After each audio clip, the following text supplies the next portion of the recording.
இன்னைக்கு இந்த வீடியோவில் மஷ்ரூம் வச்சு ஒரு சூப்பரான ரொம்பவே டேஸ்டியான மஷ்ரூம் குருமா தான் எப்படி செய்யறதுன்னு பார்க்க போகிறோம். நீங்கள் நார்மலாக மஷ்ரூம் குருமா செய்கிறது மாதிரி இல்லாமல் இதில் நம்ம மஷ்ரூமை வறுத்துட்டு செய்கிறதுனால இது ரொம்பவே சூப்பராக இருக்கும். இப்போ வாங்க இது எப்படி பண்ணுறதுன்னு பார்க்கலாம். நான் இங்கே ஒரு 200 கிராம் அளவு மஷ்ரூமை நல்லா க்ளீன் பண்ணிவிட்டு இந்த மாதிரி கட் பண்ணி எடுத்து வச்சுருக்கேன்.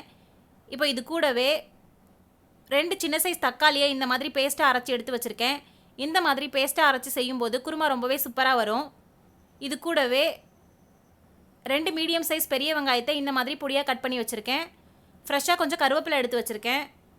இதுக்கப்புறம் ஒரு சின்ன துண்டு இஞ்சி, 3 பல்லு பூண்டு, 1/2 டீஸ்பூன் சோம்பு, ஒரு பச்சை மிளகாய் இந்த மாதிரி தட்டி எடுத்து வச்சுருக்கேன். இது கூடவே 2 பட்டை, 3 கிராம்பு எடுத்து வச்சுருக்கேன்.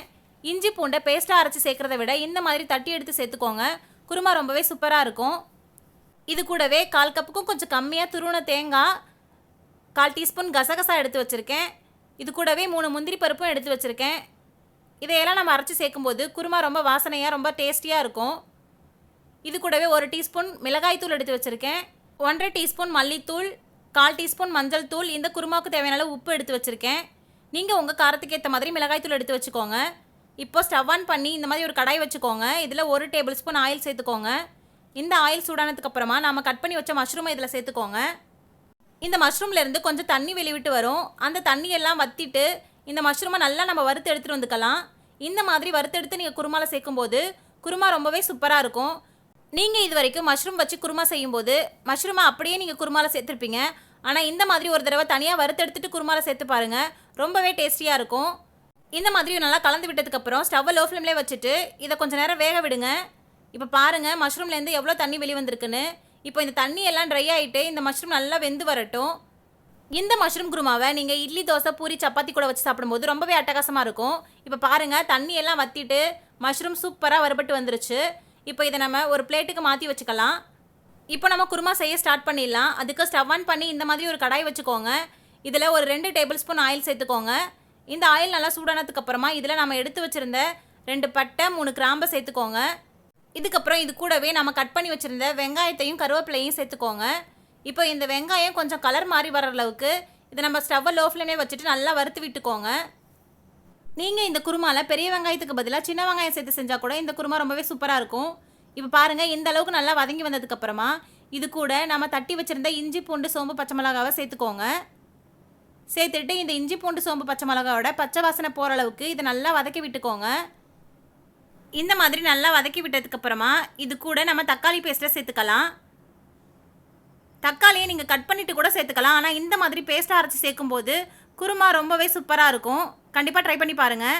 இப்போ இதை நல்லா வதக்கி விட்டதுக்கப்புறமா இதில் நம்ம மசாலா பொருட்கள் எல்லாம் சேர்த்துக்கலாம். இந்த மஷ்ரூம் குருமாவை நீங்கள் டிஃபன் ஐட்டம் கூட மட்டும் இல்லாமல் புலாவ், கீ ரைஸ் கூட வச்சு சாப்பிடும்போது கூட ரொம்பவே சூப்பராக இருக்கும். இப்போ இதில் நம்ம மசாலா பொருட்களை சேர்த்துக்கலாம். நம்ம எடுத்து வச்சுருந்தா மிளகாய்த்தூள், மல்லித்தூள், மஞ்சள் தூள், உப்பை சேர்த்துக்கோங்க. இப்போ இதையும் நல்லா மறுபடியும் வதக்கி விட்டுக்கோங்க. இந்த மசாலா பொருட்கள்லாம் நல்லா வதங்கி எண்ணெய் பிரிஞ்சு வர அளவுக்கு நல்லா வதக்கி விட்டுக்கோங்க. இப்போ ஸ்டவ்வை லோ ஃப்ளேம்லேயே வச்சுக்கோங்க. இல்லைனா மசாலா பொருட்கள் சீக்கிரம் கரிஞ்சிடும், குருமாவோட டேஸ்ட்டே மாறிடும். இப்போ பாருங்கள் மசாலாலாம் நல்லா வெந்துட்டு எண்ணெய் பிரிஞ்சு சூப்பராக ரெடியாகி வந்திருக்கு. இப்போ இதில் நம்ம வறுத்து வச்சுருந்த மஷ்ரூமை சேர்த்துக்கோங்க. இப்போது இந்த மசாலாவெல்லாம் மஷ்ரூமில் மிக்ஸ் ஆகிற மாதிரி நல்லா இதை கலந்து விட்டுக்கோங்க. இந்த மாதிரி கலந்து விட்டதுக்கப்புறமா இந்த குருமாவுக்கு தேவையான அளவு தண்ணி சேர்த்துக்கோங்க. உங்களுக்கு குருமா எந்தளவு வேணுமோ அந்தளவு நீங்கள் இதில் தண்ணி சேர்த்துக்கோங்க. நான் இங்கே பெரிய கிளாஸில் 1 கிளாஸ் அளவு தண்ணி சேர்த்துருக்கேன். இதோட அளவு பார்த்தீங்கன்னா ஒரு 250 ml இருக்கும். இப்போ இதை நல்லா மறுபடியும் கலந்து விட்டுட்டு இதை கொதிக்க விடுங்க.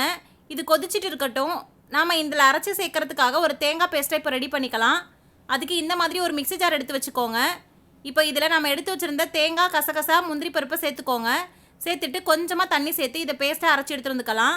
தேங்காயோட மேலே இருக்கிற கருப்பு பகுதியை நீக்கிட்டு இந்த மாதிரி துருவிட்டு சேர்த்துக்கோங்க. ரொம்பவே சூப்பராக இருக்கும். இப்போ பாருங்கள் குருமா நல்லா கொதிச்சிட்ருக்கு. இப்போ இந்த ஸ்டேஜில் நம்ம அரைச்சி வச்சுருந்த தேங்காய் பேஸ்ட்டை இதில் சேர்த்துக்கோங்க. தேங்காய் பேஸ்ட்டு சேர்த்ததுக்கப்புறமா இதை மறுபடியும் நல்லா ஒரு தடவை கலந்து விட்டுட்டு இது ரொம்ப நேரம் கொதிக்க விட வேண்டாம். ஒரு 2 நிமிஷம் மட்டும் இது கொதிச்சு வந்தால் போதும். நீங்கள் எப்போதும் வைக்கிற குருமா மாதிரி இல்லாமல் மஷ்ரூமை இந்த மாதிரி வறுத்துட்டு ஒரு தடவை குருமா செஞ்சு பாருங்கள், ரொம்பவே சூப்பராக இருக்கும். மஷ்ரூம் சாப்பிடாதவங்க கூட நீங்கள் இந்த மாதிரி குருமா செஞ்சு கொடுக்கும்போது ரொம்பவே விரும்பி சாப்பிடுவாங்க. இப்போ பாருங்கள் இந்த மாதிரி நல்லா கொதிச்சு வந்துருச்சு. இப்போ ஸ்டவ் ஆஃப் பண்ணிவிட்டு இதில் நறுக்கின மல்லியிலே கொஞ்சம் சேர்த்துக்கோங்க. அவ்வளோதான், நம்மளுடைய மஷ்ரூம் குருமா இப்போது சூப்பராக ரெடி ஆகிடுச்சு.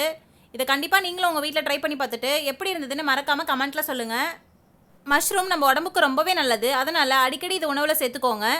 இப்போ இதை நம்ம வேறு ஒரு பவுலுக்கு மாற்றி வச்சுக்கலாம். அவ்வளோதான், நம்மளோட டேஸ்டியான ஹெல்தியான மஷ்ரூம் குருமா சூப்பராக ரெடி ஆகிடுச்சு. இந்த வீடியோ உங்களுக்கு பிடிச்சிருந்ததுன்னா லைக் பண்ணுங்கள், ஷேர் பண்ணுங்கள். இந்த மாதிரியான நிறைய வீடியோஸ்க்கு மறக்காமல் ரச்சு விலாக்ஸ் சேனலை சப்ஸ்கிரைப் பண்ணிடுங்க.